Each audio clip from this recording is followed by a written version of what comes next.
ஒடியாந்தாரு பூத்துக்குள்ள. ஐயா, என் பொண்டாட்டி பேர் அமராவதி, ஓட்டு போட்டுச்ச பாரு, இப்பதான் போட்டு போச்சு. ஐயோ அப்படின்ச்சு. என்னன்னு கேட்டா 4 வருஷம் ஆச்சு அது செத்து. ஆனா எலெக்ஷன் அப்ப கரெக்டா ஓட்டு போட்டு என்ன பார்க்காம கூட போதியா அப்படின்னு சொல்லி அழுகுறான். இதை எங்க போய் சொல்றது? இந்த எஸ்ஐஆர் இதை சரி பண்ணிடுமா? அமராவதியை சேர்த்து அம்பிகாவதியோட இணைத்துடுமா? சொல்லுங்க.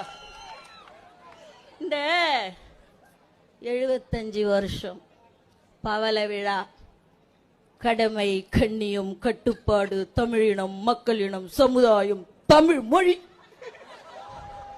ஒண்ணுமே வழங்காது சொன்னதுக்கே.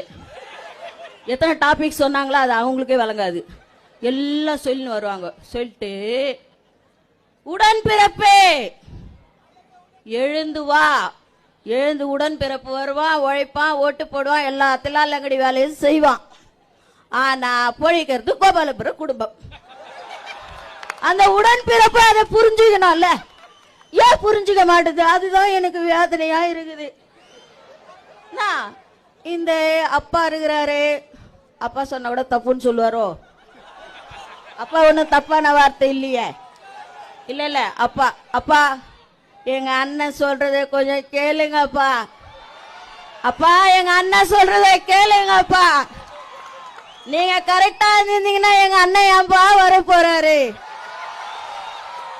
நீங்க எதுவும் செய்யா தொட்டு தானப்பா எங்க அண்ணன் வந்து இதை ஏன் செய்யலன்னு தான் கேக்குறாரு.